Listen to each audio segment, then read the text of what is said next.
Christine McIver here with Inspired Choices Network and 22nd Century Consciousness. I have Suzanne, Megan, and we are ready to go. All righty then. We are talking about consciousness. We are talking about the future, and we are talking about love, life, and all things weird. So before I let these ladies loose, I am going to tell you a little bit about them. They have a show called Love, Life, and All Things Weird here on the Inspired Choices Network. They are live every Wednesday at 12 Eastern, 11 Central, 10 Mountain, and 9 Pacific.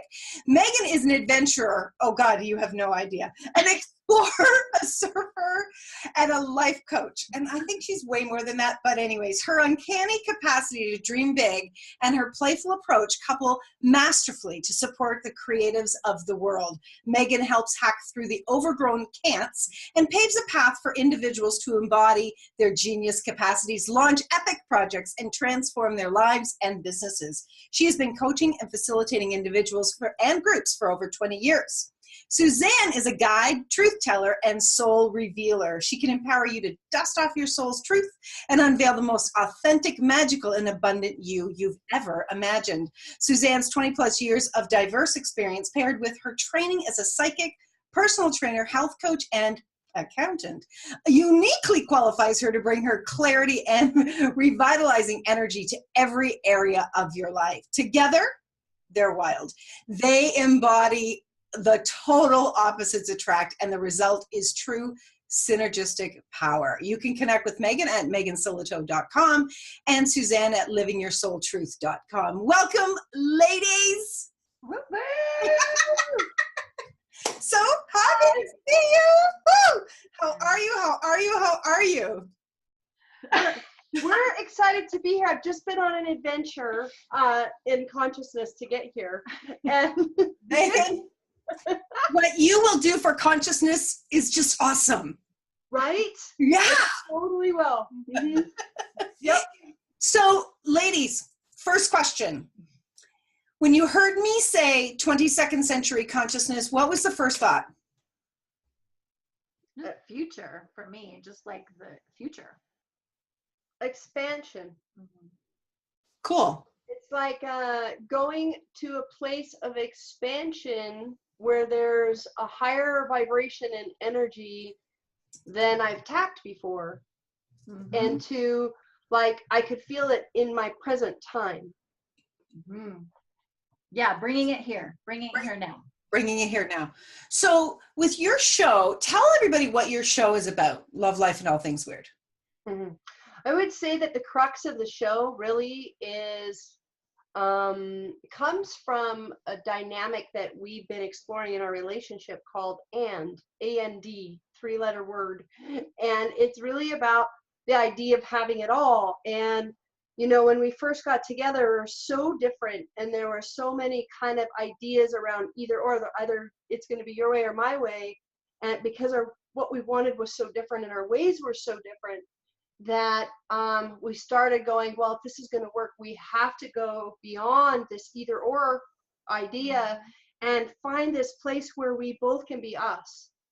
And how does that work? And how do we find that place where it's not compromise, it's simply and. What else is possible? What is beyond that would allow us not only both to be who we are and have what we want, but what if that actually creates greater for both of us and the planet, and even greater than the thing we thought we wanted in the first place? Yeah. And so that's where the show actually came from. Yeah. Is that idea that we've been exploring in our relationship, because I don't believe we have to live in an either or world. Mm-hmm. Awesome.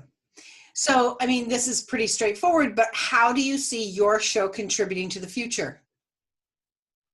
Wow.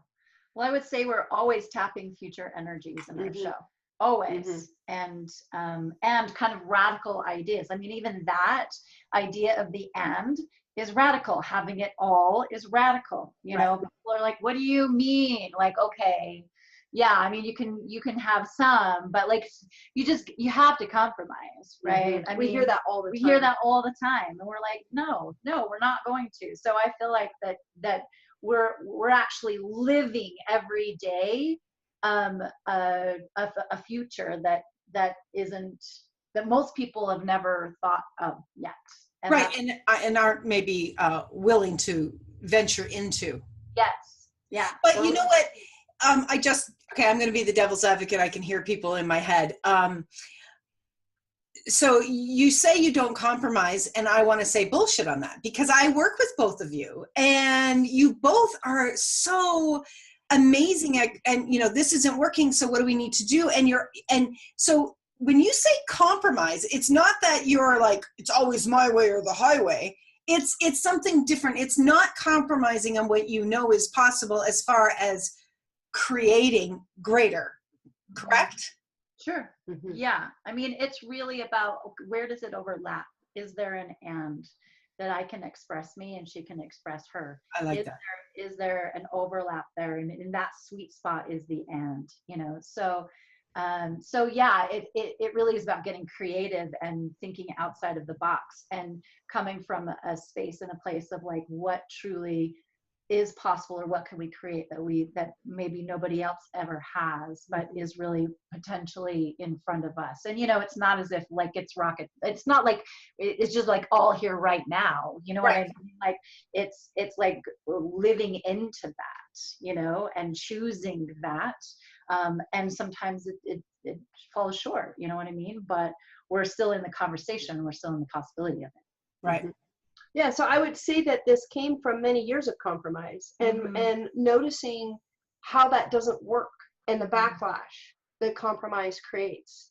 And so it's an interesting thing to look at truly look at going beyond it. It's not like it never happens, but it happens less and less and less and less. Mm. And what I think is that my awareness is that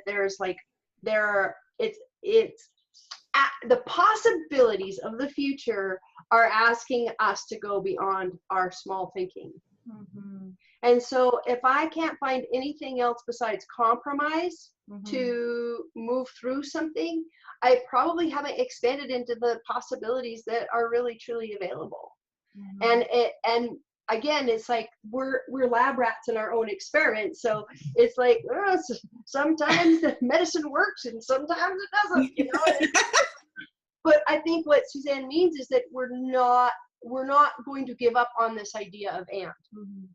Right. Yeah. So how can the average Bill or Bob or Sue move into the and how can we invite them into creating that for the future of consciousness? Well, I think it starts with asking questions, and instead of going to conclusion of like it's my way or the highway or it's your way, like a win-lose situation, right? I think we come to the table a lot with like, how could this turn out greater than we ever thought possible? What is like the new and that neither of us thought was possible, so like just really asking questions, being in curiosity, instead of being in conclusion around what is or what's not. And I would say that we each are really good at half of the puzzle. Okay, so like she's really good at knowing her truth and going, well, this is my truth.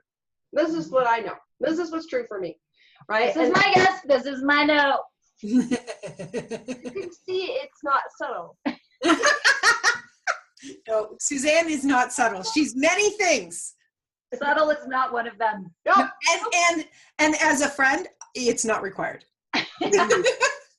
Yeah, good. Because she's not. So it doesn't matter. So the first thing I think is that each person, whether it's a team that's working together or a family or a couple or whatever, a mother and a sister, is like you have to first claim what's your authentic yes. What are your authentic no's? Because if you don't know what that is, you don't have a place to create from. Right. So like if you want Italian and I want Mexican, if I'm not owning that I want Mexican, we can't, maybe there's a picnic in our future that includes both, but we're not going to find it if I go, oh, well, she wants Italian, let's just go have Italian. Oh, okay. So we miss out on a different possibility when we're compromising. Yes. Yes. Yeah. Did you see the light bulb go off? I did. We saw it. Bing, bing. Bing. Good job, Christine. So the knowing your yes and no, knowing what's really true, knowing really what is a compromise, what isn't a compromise for you is actually the beginning point.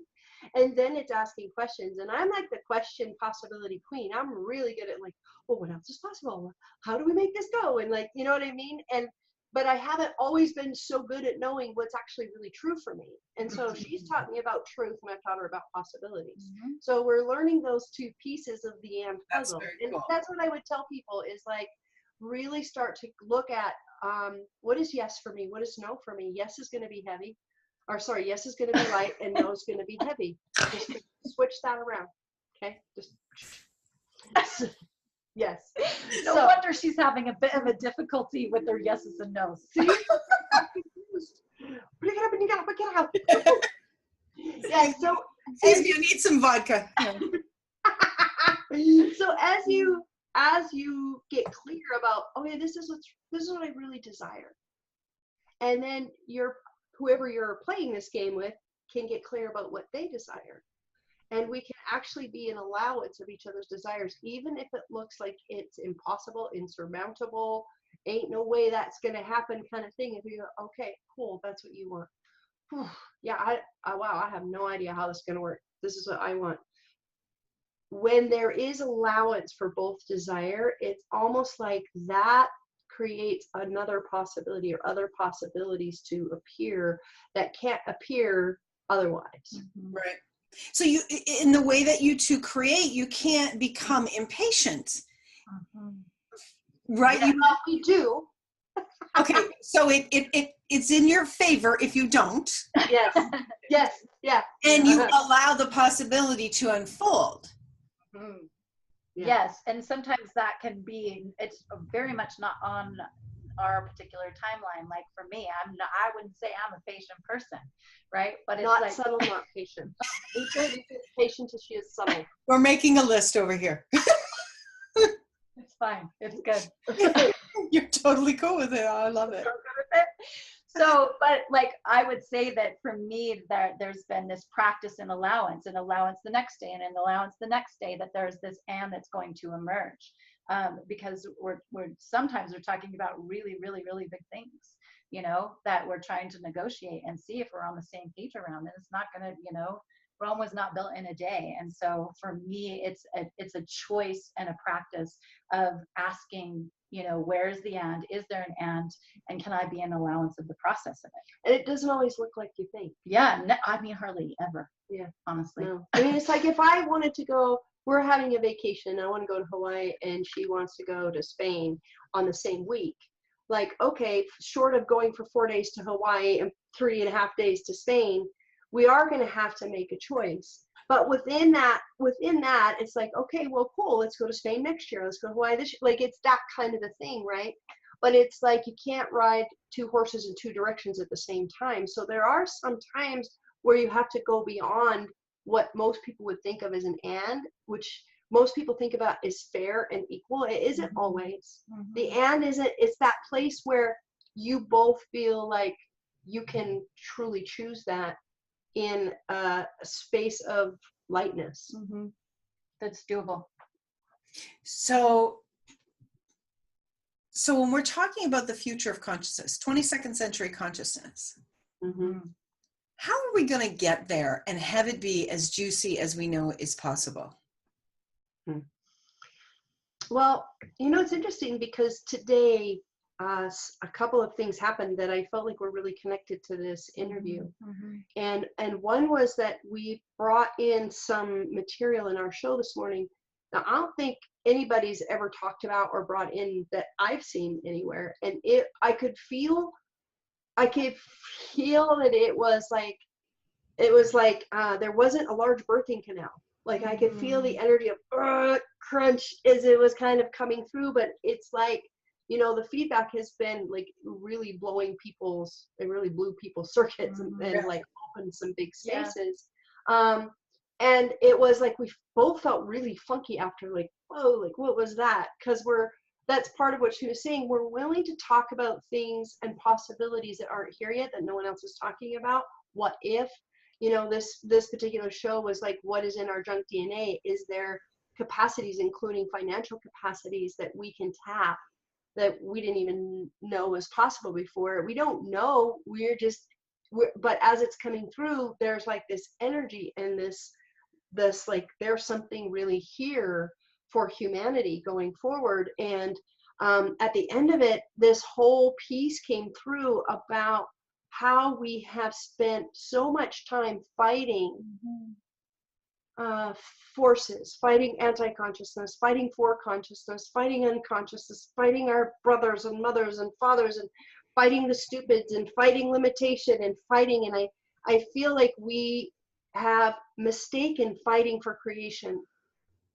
And like, so fighting for creation. Yeah, got it. So like, instead of creating, we're fighting. We're fighting against instead of creating. Right. Yeah. So what we talked about on a walk today was simply that, that is part of 22nd century. Yeah. Is there's creation without fighting. We don't have to prove that. We don't have to be these, these warriors, spiritual warriors coming to this realm to, to force people to change, or to force people to choose, or to create this push energy to create the ripple and the impact in the world. That how many thousands of lifetimes have we been fighting, for consciousness? And what if we could create and choose and have it be like this ease, this feeling, right, of like, yes, of course, I took like this little tantrum on the trail because I'm like, it's been so hard. I'm so done with hard, and to me, the 22nd century is about this flow. It's about going with the river. It's not about climbing the mountain with the 1,000-pound pack on your back. Right. Unless it's fun for you. Yeah, unless it's fun for you. It's interesting because this actual showcase, the entirety of the showcase, just what you said, Megan, it's felt like it's coming through the birth canal, and it's like, right? And yet we all spoke about it, and we were like, we got a confirmation in our bodies, and our, like, the lightness and the giggles and the, oh my God, like everything lit up. And it's really interesting because how much are we willing to have these conversations? And when we're kind of forging through the forest, as it were, we're having to like try to migrate around everything that's trying to, stop us. And it's very, very interesting. And I know, like, I've said this to you ladies before,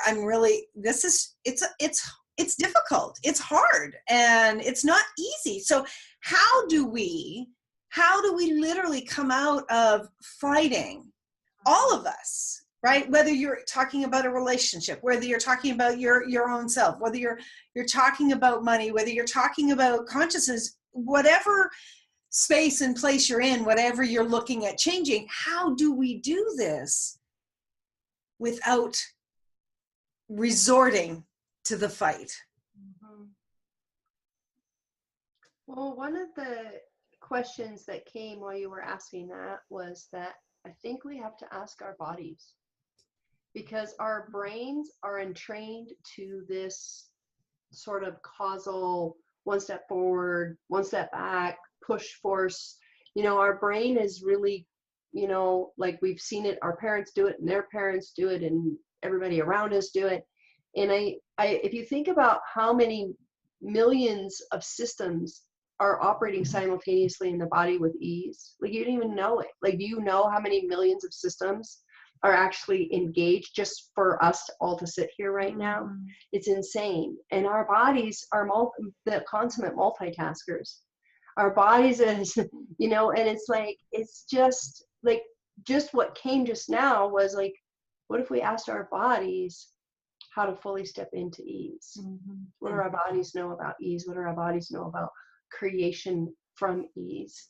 And I think that we also have to look at the validation we've been getting out of the struggle. Like, so many of us have gotten our badges, our Purple Hearts, our badges for the wars and for the things we've come through and fought through. And our so much validation in this reality comes from struggle and hard work. well, you persevered, look at you. And it's better than not persevering, I have to say, like, good job us for that. And what else is possible? And so it's like, we have to look at, like, okay, are you willing to have it so easy that nobody would validate that you're actually doing anything worthwhile because it's so freaking easy? Yeah. And I think most people would say, no, I want to be validated. Yeah. Yeah. If they're being honest with They're being themselves. honest, yeah. Right. So how much is validation actually stopping us from having ease? Yeah. Being normal and the same as everyone else in their struggle and in their fight, right? Right. I think, what came to me when you asked that is that there's just a way when you feel into the future, I think, at least for me, where you can tap an energy, where you can feel a possibility, where you can feel an expansion. I was just doing this with a client where we were saying, okay, well, if you made $200,000 a year, if you made $500,000 a year, if you made $1 million a year, if you made millions of dollars a year, right? What happens in your body when you go up to those higher numbers, right?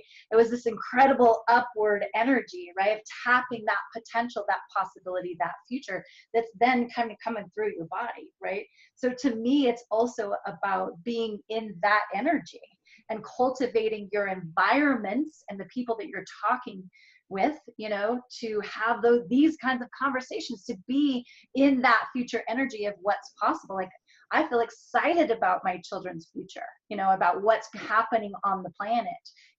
There's so much possibility and energy that you can tap, that you can bring into your body now. That's awesome. I absolutely love that. So, what do you two desire for the future of consciousness? I just want people to actually desire. You know what I mean? Like, I want desire to be okay, for people to actually know what they desire, to tap into their pleasure, to tap into their true wants, their true desires, what they possibility. I mean, that's really just that would be. Can you imagine if people were like actually in that conversation of desire? I really desire. What would change on this planet? Just that. That's awesome. I love that. There's just the energy of, as soon as you asked, it was like, whoa, yeah. Yeah. What about you, Megan? Play. That life is play. It's not serious. It's just we're children of consciousness at play in the universe. And what can we make and what can we create? And it's like, how little kids go from like building the fort to building the snowman to building the this to build. There's like just a that about it. And that's what for me, that's what's exciting about the future. That's what I want for the future, is for people to play and to be in that childlike wonder that actually attunes us to the magic that's in and around us. So my children can see magic because they're in play, they're attuned to it. Yeah. And so it's just part of their world, it's part of their reality. And it's like, I guess what I'm wishing is that none of us grow up in the future. Like, as I'm telling you, I'm sorry, Megan, that's actually, you're looking in the mirror. That's you. Hello, I would like to just play every day, please. I just want to play. I just like to play, please. Okay, Megan, you are actually. That's true. That's true. That's awesome. True. That's awesome. You two, you do embody questioning, and you do embody desire, and you do embody play, and you're two of the most potent, serious about changing the shit people that I know. So it's a really awesome combination. and I know that the future of consciousness is better for the two of you being here and making the demand for that. Whatever it takes. Whatever it takes. Whatever it takes. Get out of my way, whatever it takes. Okay. Before we wrap up, what is the one last thing that you would like to invite our listeners and viewers to for the future of consciousness? I like to cultivate the capacity to prioritize possibility over problem. Say that again. to cultivate the capacity to prioritize possibility over problem. So that's the one thing that I see that people do is like they come up against something, and I've never done this, but you know, and it's like, oh crap, this sucks, right? And that's cultivating the problem, or well, what you're perceiving to be the problem, instead of, okay, like, what's the bigger vision of this thing that is happening right now? What's the possibility of the thing that's happening right now, and how can it contribute to more possibilities? And it's like, what if we could just keep looking to the possibility of every single thing without a point of view, and without like calling it wrong or even calling it right, but just like cultivating that radar, the possibility radar of like, where's the possibility in this? Where's the possibility in this? That's awesome. I think that's a radio show. Thank you. We're looking for the next one. There you go. There it is. You ladies are phenomenal. Everyone that's listening, everyone that's checking out the replay, Megan and Suzanne have a fabulous promotional package they're sharing just through this showcase. So they are doing a 5-part video series called Quantum Leap Your Set Points. And the set points are in your life are in the areas of money, your body, relationships, business, and anywhere else. They're going to be blasting these things right through, getting you through those set points. The value of this is $300, and they're offering it for only $97. So this is 2/3 off. Like, all of the packages have been absolutely frigging amazing. I'm telling you, I've told all of the hosts that I think I have to purchase them all, because I'm like, oh my God, that sounds so good. So you can definitely get the link to purchase this through the replay. You do need to enter a special code, and I have the special code right with the PayPal link, so that you can, or the sign up link, so that you can get that special price. Ladies, thank you so much for your time. Thank you for doing what it took to get to this call. And most especially, thank you to all of our listeners and all of our viewers. Without you, we couldn't make all of this possible. So have a friggin' amazing day, and keep leaning into those possibilities. Bye for now, everybody.